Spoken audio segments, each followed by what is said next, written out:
এই লোকটি ছিল শহরের অন্যতম ধনী, কিন্তু সে তার মেয়েকে প্রতিদিন সাইকেলে করে স্কুলে ছাড়তে আসতো। ঠিক তখনই পাশ থেকে একটি লাক্সারিয়াস গাড়ি আসে এবং তাদেরকে টক্কর মেরে দেখছিল।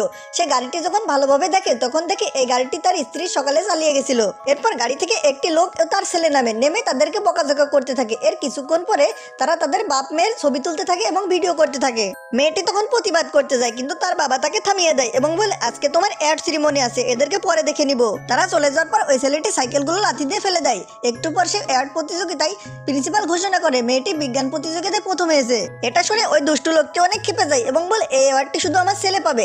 এরপর সে টাকা দিয়ে সেই অ্যাওয়ার্ডটি কিনতে চায় এবং বলে, কত টাকা লাগবে, সব টাকা আমি তোমাদের দিব। ঠিক তখনই মেয়েটির বাবা তার হাতে এক্সট্রা কার্ড দেখে এবং মনে মনে ভাবে এই এক্সট্রা কার্ড তার স্ত্রীর জন্য সে বানিয়েছিল।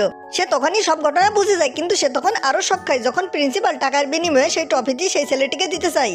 এরপর ওই লোকটি সেখানে যায় এবং কার্ডের সব টাকা ফ্রিজ করে দেয়। সে যতগুলো কার্ড ব্যবহার করছিল সবগুলোতেই টাকা না দেখাচ্ছিল। এরপর ওই লোকটি একটি মহিলাকে ফোন করে এবং বলে, রোরো, আমার অ্যাকাউন্টে টাকা শেষ, তুমি তাড়াতাড়ি 5 কোটি টাকা পাঠিয়ে দাও। ঠিক তখনই লোকটির স্ত্রী তাকে ফোন দেয় এবং বলে, আমার অ্যাকাউন্টে টাকা ফুরিয়ে গেছে, তুমি তাড়াতাড়ি 5 কোটি টাকা পাঠিয়ে দাও। লোকটি তখন বুঝতে পারে সবকিছুর মূলে তার স্ত্রী রয়েছে।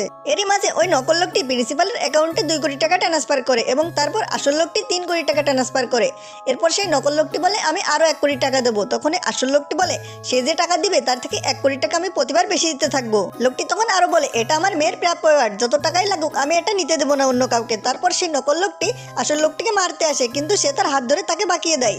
এরপর ছেলেটি তাদের ফ্যামিলি ফটো দেখে এবং বলে, এটাই আমার মা, কিন্তু তাতে কিছু যায় আসে না। ওই নকল লোকটি এরপর কোম্পানির 10% শেয়ার সেই স্কুলে ডোনেট করতে চায় এবং প্রিন্সিপাল তখন ঘুরে যায় এবং সেই ছেলেটিকে বলে তার কাছে মাপ চাইতে, কিন্তু আসল লোকটি তখন বলে, আরেকজনের কোম্পানির শেয়ার তুমি কিভাবে ডোনেট করবে? ঠিক তখনই সে বলে, আমার স্ত্রী এখানে আসছে। তারপর দেখা যায় দরজা খুলে সেই মেয়েটি সেখানে আসছে। তো বন্ধুরা, এরপরে কি হলো জানতে চাইলে কমেন্ট করে এবং চ্যানেলটি সাবস্ক্রাইব করে সাথে থাকো।